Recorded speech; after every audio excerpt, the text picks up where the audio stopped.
నేను వచ్చే సంవత్సరం పైన 3 నెలలు అయిపోయింది. శంకరంపాడు గ్రామం ప్రత్యేకమైన అనుభవం ఉంది.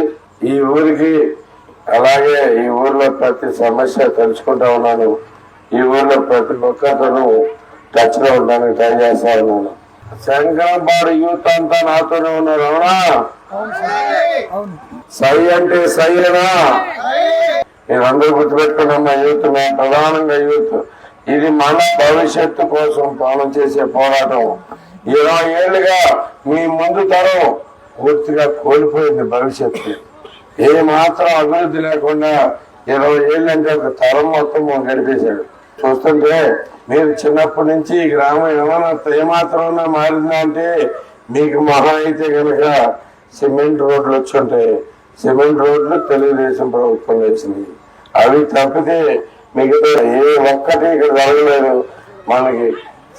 అని మీరు ఎలా బతుకుతున్నారనేది కూడా చూసుకునే అవకాశం లేదు. మన ఎమ్మెల్యే అంత తెలివైనదంటే బస్ స్టాండ్ కట్టమని బతి కాకంటే డిపో కట్టాడు. Bus stand కట్టకూడదు.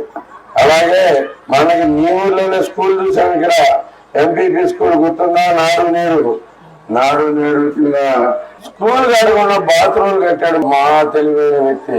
ఎంత తెలివైన వ్యక్తులు పెట్టుకుని మనం ఎవరైనా గెలిపించుకుంటే మన దౌర్భాగ్యం. యూత్ అంతా నేను ఇంకొకసారి కలుపుతాను.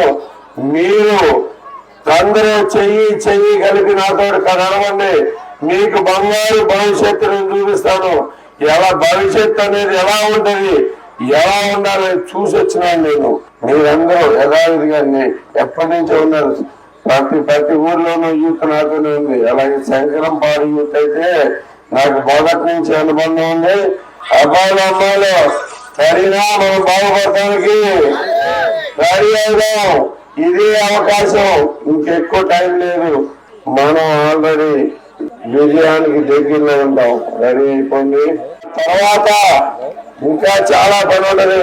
మీ అందరితోనే నాకు అప్పుడు పని ఎక్కువ ఉంది. ఇప్పటికంటే ప్రతి ఒక్కరూ ముందుకు నడవడానికి, మీ ఊరు మీరు బాగు చేసుకోవడానికి, మీ భవిష్యత్తు మీరు సరైన బాగు చేసుకోవడానికి ప్రతి ఒక్కరూ నుండి నేను మీతో పాటు నడుస్తానని చెప్పేసి మీకు తెలియజేస్తా ఉన్నాను. అది ఒకే ఒకటి మీ అందరికీ చెప్తున్నా.